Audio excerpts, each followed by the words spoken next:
Como dijimos, una de las principales puntos para nosotros era cambiar, sin lugar a dudas, lo que era la atención. Para eso nombramos en la dirección técnica a la doctora Ana Soca, que ha trabajado denodadamente desde su asunción para cambiar la dinámica de esta institución. Imagínense en ustedes que la puerta de emergencia, todos recordarán, eran colas de ambulancia porque en la puerta de emergencia no era continente, lo mismo que el sanatorio. Eso se hizo una inversión en recursos humanos, médicos y enfermería para revertir dicha situación. Y eso lógicamente también impactó en nuestro déficit en su momento. Y lo mismo se hizo con la 1727. La 1727 era una emergencia que estaba realmente decadente y la intención que existía detrás, podemos decir, era que no podía desarrollarse. Nosotros cubrimos todas las guardias, cubrimos las necesidades de esas ambulancias y los autos porque pudieran llegar rápidamente a atender a nuestros usuarios, y eso es el resultado de un trabajo muy fuerte de equipo que lideró la doctora Ana Soca. Buenas noches, doctora Soca, dirección técnica, y quiero transmitirles cómo fue que CASMU enfrentó la pandemia por COVID-19. Comenzamos en enero con la fase de preparación, una vez que la Organización Mundial de la Salud decretó el estado de pandemia. Comenzamos a trabajar, la primera acción fue la elaboración del plan de contingencia. En segundo término, hicimos recorridas por Sanatorio 2 y Sanatorio 3 y definimos las áreas específicas de internación para los pacientes con patología respiratoria, en emergencia, en cuidados moderados, en unidad de cuidados intensivos. Establecimos las rutas de circulación sanatorial. A su vez, se instaló un sistema de extracción y renovación del aire, elemento muy importante en una patología cuya transmisión es principalmente por vía aérea, y que esto era una seguridad no solo para el paciente, sino también para los funcionarios. En tercer punto, hicimos un relevamiento de equipamiento respiratorio y de monitorización, y esto determinó la necesidad de compra de camas, respiradores, equipos de ventilación no invasiva, concentradores de oxígeno, saturómetros, etc. Un elemento muy importante fue el aseguramiento de los equipos de protección personal, no solo en cantidad, sino fundamentalmente en calidad. Ingeniería Clínica evaluó las máscaras N95. Se evaluaron todas, no solo la calidad, sino también el diseño. Y acá hubo un gran compromiso institucional de funcionarios de Costurero, de CTI, del Comité de Infecciones. Y transcurrido hoy 15 meses de la pandemia, decimos con gran satisfacción que en ningún momento de la pandemia hubo carencia de equipos de protección personal para que los funcionarios pudieran cumplir su actividad asistencial. También pensamos en que podía haber carencia de medicamentos, entonces se logró un aumento del stock de medicamentos para patologías crónicas y algo muy importante para la sedación y bloqueantes neuromusculares para los pacientes críticos. Y por otro lado, se hizo un boletín informativo a los usuarios sobre síntomas y signos de la enfermedad, cómo prevenirla y cuáles eran los elementos de alarma para que consultaran ante la aparición de síntomas. Bueno, el 13 de marzo se detectan los primeros casos en el país. Hay un cambio de fase acá, donde la estrategia era fundamentalmente la detección precoz de los casos, evitar los brotes y contener la diseminación de la enfermedad en el país. Y acá se activa el Comité de Crisis Institucional. Este comité de crisis es un equipo multidisciplinario que está formado por los distintos niveles asistenciales, descentralizada, prehospitalario, todas las especialidades en sanatorio, dirección de sanatorio, comité de infecciones, una epidemióloga, medicamentos, enfermería, dirección técnica, y también participaron en forma puntual en las diferentes gremiales, AFCASMUS, SAC, Colegio Médico y Sindicato Médico del Uruguay. Este comité, que ha funcionado en forma ininterrumpida desde el 14 de marzo al momento actual, ha sido una gran fortaleza de la institución. Nos ha permitido aprender juntos, nos ha permitido la toma de decisiones difíciles en forma consensuada y nos ha permitido la toma de decisiones en forma oportuna y segura. Mayor reconocimiento a este comité de crisis, que sin duda es una fortaleza institucional. En esta fase, nuestros objetivos fueron mejorar la mejor asistencia para los pacientes con síntomas respiratorios, mantener la asistencia de los pacientes con patologías crónicas o agudas no COVID, que son la mayoría de nuestros usuarios, gran desafío, y asegurar las medidas de protección al personal de salud para evitar el brote nosocomial, proteger al usuario también. O sea que el uso adecuado de los equipos de protección personal era un objetivo en todos los niveles asistenciales. Y acá tuvimos que rediseñar toda la asistencia en los diferentes niveles. Teníamos el gran objetivo que los pacientes con síntomas leves permanecieran en domicilio, que se le brindara la asistencia en el domicilio, que no concurrieran al sanatorio para evitar el colapso del sistema sanitario. Acá se fortaleció la asistencia prehospitalaria y PGU Respiratorio y 1727 tomaron el comando de la asistencia de estos pacientes y tuvieron un excelente desempeño, a lo cual se va a expresar posteriormente el doctor Gillard. Dijimos que teníamos el gran desafío de mantener la asistencia de los pacientes con patologías no COVID.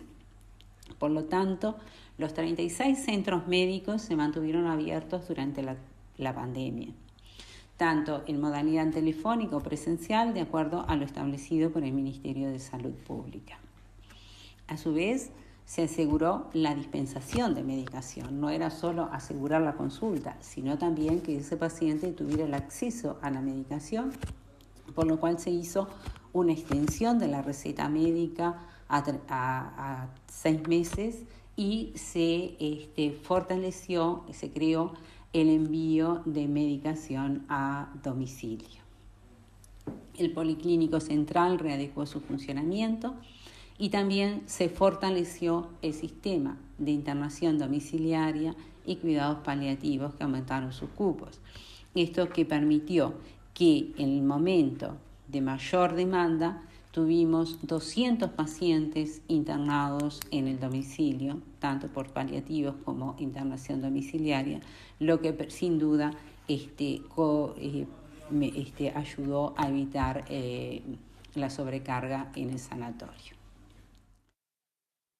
Si nosotros vemos cómo fue la evolución de la pandemia, sin duda que en los primeros meses fue como una alerta, pero no fue un aumento de la demanda. El aumento de la demanda comienza en diciembre del año 2020 y sobre todo se da en los meses de abril y mayo. CASMU fue un fiel reflejo de lo que pasó en el país en cuanto a los números. Esta es la curva que mostró el país y también lamentablemente fue un fiel reflejo en los pacientes fallecidos. Al día de hoy nosotros tenemos 14.000 pacientes diagnosticados positivos y 499 fallecidos. Todos los servicios realizaron protocolos de asistencia para los pacientes COVID-19. Y, como dijimos, el comité de crisis nos permitió ir tomando las decisiones en forma oportuna y ante este aumento de la demanda que se dio en los últimos meses, fuimos respondiendo con criterio de expansión progresiva y ordenada para poder brindar la asistencia a estos pacientes COVID. En cuidados moderados, del quinto piso de 12 camas, fuimos extendiéndonos hasta ocupar la totalidad de la Torre 2. Servicios enteros tuvieron que ser realojados, unidad cardiológica, pediatría y hemato-oncología, que fueron trasladados a otros sectores del sanatorio. Y la Torre 2 se transformó en una torre COVID. La unidad de cuidados intensivos también creció de 36 camas a 81 camas. El 26 de marzo, por el aumento de la demanda de camas de cuidados críticos, el gobierno pide aumentar las camas de cuidados críticos y CASMU, en respuesta a esto, comienza a vender servicios a pacientes que no son usuarios CASMU, principalmente del sector público. Este crecimiento, sin duda, que requirió la compra de equipamientos, camas, monitores, respiradores, equipos de protección personal y también la contratación de personal, enfermeros, camilleros, telefonistas, médicos, en un contexto de un aumento de la oferta laboral en el país, lo que llevó a que muchas veces no dispusiéramos del personal con todo el entrenamiento que quisiéramos, pero que fue el personal que estaba disponible y con el que enfrentamos la pandemia.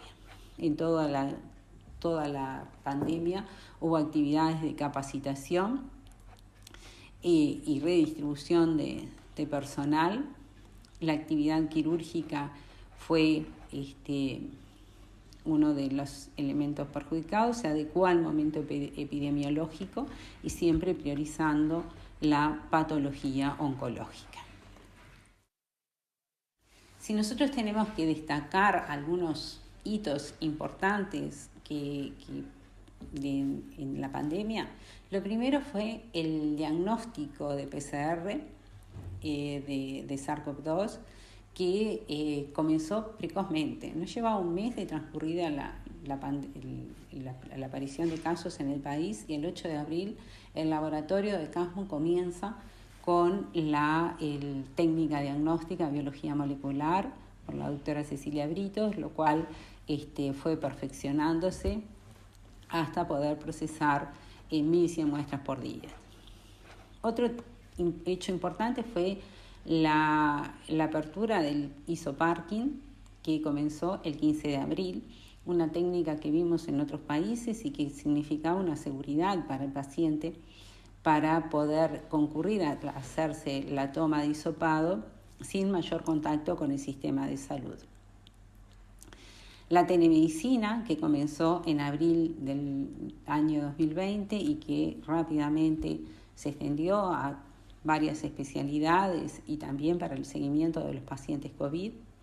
La línea telefónica de entrega de medicamentos, la línea exclusiva de COVID-19, la asistencia en los residenciales, que fue un hecho muy destacable por médicos de familia y licenciadas, a la cual se va a referir Zuli.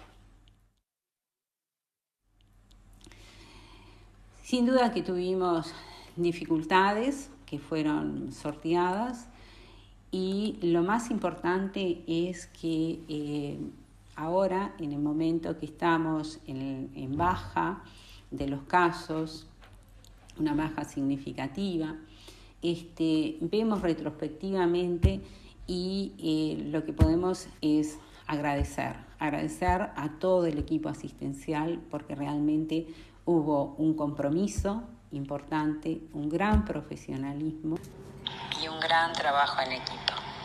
Muchas gracias a todos por su atención. Buenas noches. Bien, el 13 de marzo, el día que se declara la pandemia, nosotros estábamos listos a viajar a Colombia al día siguiente a la reunión del Banco Interamericano de Desarrollo que se realizaba en Medellín. Por supuesto suspendimos el viaje, pero también se suspendió la reunión de Medellín. ¿Y qué nos planteamos? Y nos planteamos que íbamos a enfrentar la pandemia, pero que no íbamos a suspender de ninguna manera nuestro programa de desarrollo de la institución. Que crisis era una oportunidad y nosotros teníamos que aprender de esta situación para que el CASMUS se siguiera desarrollando. Que de otra manera el CASMUS no podía subsistir, dado como lo habíamos recibido. De esa manera se fueron desarrollando diferentes programas y quiero destacar a la doctora Jacqueline Zorrilla, directora del Policlínico. Ahí se desarrollaron diferentes actividades, diferentes programas, como la unidad de desarrollo y aprendizaje, que ustedes están viendo ahí la foto, el desarrollo de los programas de vacunación que estuvieron a cargo de ella y que fueron muy importantes. Ese año la vacunación contra la gripe, la vacunación este año contra el COVID, etcétera, que ustedes están visualizando ahí en la foto. El desarrollo del isopoparking, como dijo la doctora Soca, que fue una innovación creado por ella, por la doctora Soca, para que pudiéramos llevar adelante. Y ahí una anécdota. Empezamos el 8 de abril a hacer los hisopados. ¿Por qué no empezamos antes? Porque la importación que íbamos a realizar del material necesario para hacer el PCR fue secuestrada en la aduana de Estados Unidos. En ese momento se ha dado la orden de que todo lo que tenía que ver con material para utilizar en relación a la pandemia no pudiera salir, en ese caso, de Estados Unidos. Por suerte eso se revirtió a la semana y pudimos tener en Uruguay la importación del material que habíamos pedido a Thermo Fisher para poder llevar adelante los PCR.